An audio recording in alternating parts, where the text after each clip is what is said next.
আসসালামু আলাইকুম ভিউয়ার্স। আজকের ব্লগে আমাদের গন্তব্য হচ্ছে রংপুরের অন্যতম ঘোরার মতো বা দেখার মতো একটি জায়গা, যার নাম ভিন্ন জগৎ। মূলত আমরা যাচ্ছি আমাদের ইনস্টিটিউট থেকে শিক্ষা সফরে। আর যেহেতু আমাদের ইনস্টিটিউটে প্রায় 2000 ছাত্রছাত্রী, তাই আমাদের আজকের যাত্রায় প্রায় 37টি বাস নিয়ে আমরা যাত্রা করেছি ভিন্ন জগতের উদ্দেশ্যে। শহর থেকে খুব একটা দূরে নয় ভিন্ন জগতের অবস্থান, সর্বোচ্চ 20 কিলোমিটারের মতো হবে দূরত্ব। মেডিকেল মোড় হতে বাস অথবা অটোতে করে পাগলাপীর যেতে হবে প্রথমেই। এতে যাত্রাভেদে 30 টাকা অথবা 40 টাকা ভাড়া পড়বে। এরপর পাগলাপীর হতে অটোতে করে একদম ভিন্ন জগতের গেট অবধি যাওয়া যাবে। এতে ভাড়া পড়বে জনপ্রতি মাত্র 10 টাকা। দেখতে দেখতে আমাদের বাস ভিন্ন জগতের গেটে চলে আসলো। এখানে প্রবেশ মূল্য জনপ্রতি 100 টাকা, কিন্তু যেহেতু আমরা শিক্ষা প্রতিষ্ঠান থেকে এসেছি তাই সম্পূর্ণ বাসের একটা প্রবেশ মূল্য ধরা হয়েছিল। এমনকি এখানে সম্পূর্ণ বাসের অথবা মাইক্রো বাসের অথবা অটোর একটি আলাদা আলাদা করে প্রবেশ মূল্য ধরা আছে, যেখানে জনপ্রতি আর আলাদা করে 100 টাকা করে দিতে হয় না। সম্পূর্ণ বাস বা সম্পূর্ণ অটোর একটি নির্দিষ্ট ফি দিতে হয়। ভিতরে ঢুকেই দেখা গেল আমাদের মতন এমন আরও অনেক শিক্ষা প্রতিষ্ঠান তাদের স্টুডেন্টকে নিয়ে আসছে এখানে। আর একটু সামনে যেতেই দেখা গেল দলে দলে স্কুল পড়ুয়া তরুণীরা হেঁটে যাচ্ছে। আর যেহেতু ইঞ্জিনিয়ারিং কলেজের ছেলেরা ওদের কলেজ লাইফ শেষ করে কোনো মেয়ে সহপাঠী ছাড়াই, তাই এতগুলো মেয়ে দেখে সবার মনে লাড্ডু ফুটতে শুরু করলো।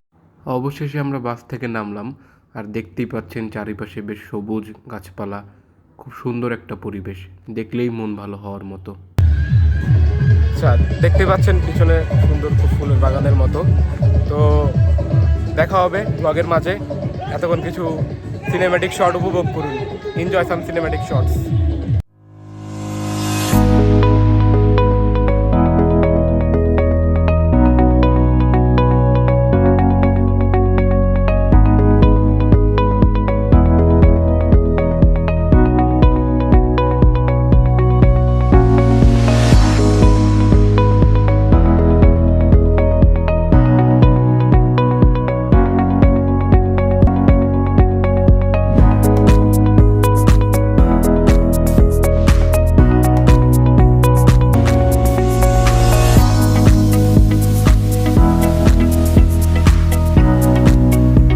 মূলত আমরা আসছি আজকে ভিন্ন জগতে, আমাদের যে রংপুর একটা আমাদের রংপুর পলিটেকনিক ইনস্টিটিউট থেকে।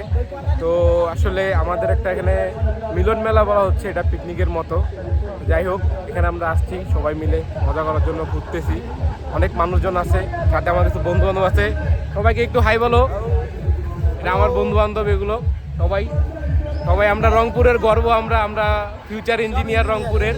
আমরা সবাই সিভিল ইঞ্জিনিয়ারিং করতেছি, অলমোস্ট শেষ আমাদের ইঞ্জিনিয়ারিং। আমরা সবাই রংপুরের গর্ব। আর মূলত পিছনে যে বক্স বাজতেছে সেটা হলো আমাদের অনুষ্ঠানের যে মঞ্চ হয়েছে, সেই মঞ্চে হচ্ছে সেখানে।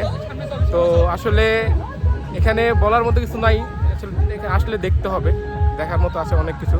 রংপুরের আসলে চিত্তবিনোদন প্রাণকেন্দ্র একটা এটা ভিন্ন জগৎ। অলমোস্ট 100 একর জমির উপর তৈরি, এটা দেখার মতো অনেক কিছুই আছে। তো আপনারা যারা বলেন যে দুনিয়া থেকে নাকি ডাইনোসর বিলুপ্ত হয়ে গেছে, তো আমি আপনাদের একটা ডাইনোসর দেখাচ্ছি। হ্যাঁ, একটা না দুটা ডাইনোসর আছে এখানে।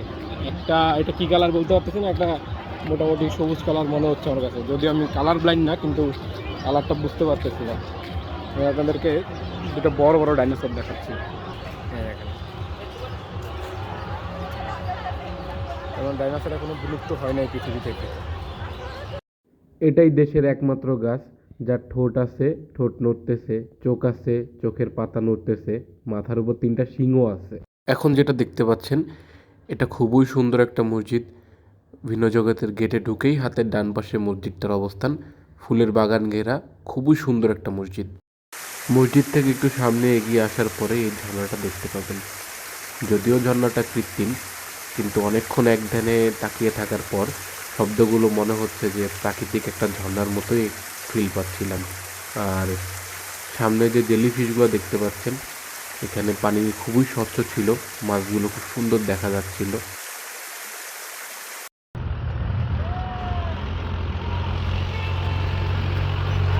গরিবের প্লেন, যারা প্লেনে চড়েননি কখন এখানে এসে চড়তে পারেন, গরিবের প্লেন এটা।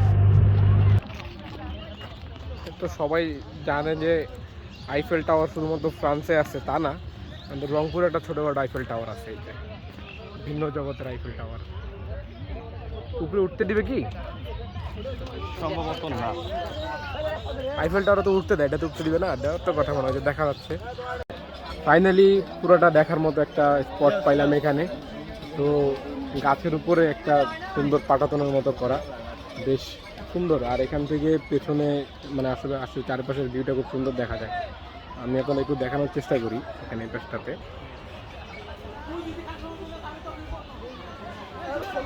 এই পাশে 100 একর জমি, তো অলমোস্ট পুরোটা দেখানো সম্ভব না। তারপরও এই গাছটা এখানে খুব সুন্দর, পাটাতনের উপরে বেশ সুন্দর করে।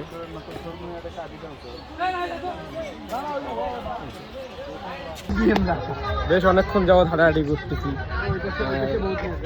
সৌরভ আমার বন্ধু, সুন্দর একটা মেয়ে পাবে, পাওয়ার পর প্রপোজ করবে, সেই ধান্দায় ঘুরতেছি। আসলে ধান্দা আমার না, ওর ধান্দা, কিন্তু মানে এতটা কপাল খারাপ, খুঁজেই পাচ্ছে না ও।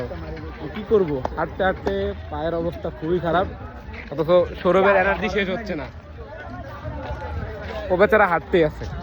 সৌরভ কি হবে তারপর? হয়তো তোর চাঁদ মুখটা একটু ভিউয়ারদের দেখাই, মেয়ে পাচ্ছিস না খুঁজে, এটা কি হবে?